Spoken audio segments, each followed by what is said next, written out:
اگر عربی زبان پڑھنے میں آپ کو دقت آ رہی ہے، آپ قرآن پاک پڑھتے ہیں اور آپ کو مشکلات آ رہی ہیں، عربی زبان پڑھنے میں آپ کی زبان نہیں چلتی ہے، تو عربی زبان میں مہارت حاصل کرنے کے لیے آپ 3 مرتبہ قصیدہ غوثیہ شریف کو روزانہ پڑھیں، یا روزانہ نہیں پڑھ سکتے ہیں تو آپ اپنی زندگی میں صرف 3 مرتبہ، یعنی کہ صرف 1 مرتبہ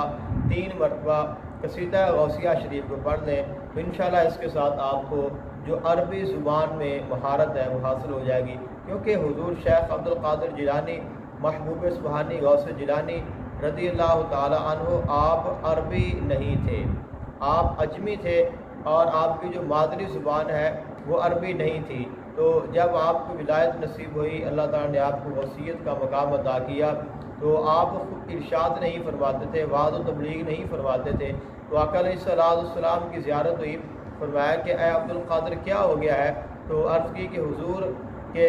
میری زبان عربی نہیں ہے اور مجھے ہچکچاہٹ محسوس ہو رہی ہے۔ تو آقا علیہ السلام نے کئی مرتبہ اپنا جو لوح دان ہے وہ آپ کے منہ میں ڈالا اور فرمایا کہ آپ تبلیغ فرمائیں۔ اس کے بعد سیدنا علی المرتضیٰ شیر خدا کرام اللہ وجہ الکریم آپ کی زیارت ہوئی، آپ نے وہی ارشاد فرمایا، ان سے بھی آپ نے وہی عرض کیا، تو آپ نے آقا علیہ السلام سے کم تعداد میں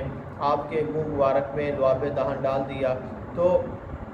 اس کی برکت سے، ان زیارات کی اور لعاب دہن کی برکت سے پھر آپ ایسے عربی بولتے تھے کہ کوئی عربی اور نسل بھی ایسے نہیں بول سکتا تھا۔ تو اس لیے جو عربی زبان ہے اس میں مہارت حاصل کرنے کے لیے حضور غوث پاک رضی اللہ تعالی عنہ سے فیض پانے کے لیے آپ قصیدہ غوثیہ شریف کو 3 مرتبہ پڑھیں، انشاءاللہ عربی زبان میں آپ کو مہارت حاصل ہو جائے گی، پڑھنے میں، یاد کرنے میں، لکھنے میں جتنے بھی مسائل ہوں گے وہ اللہ تعالیٰ کی رحمت اور فضل سے آپ کے حل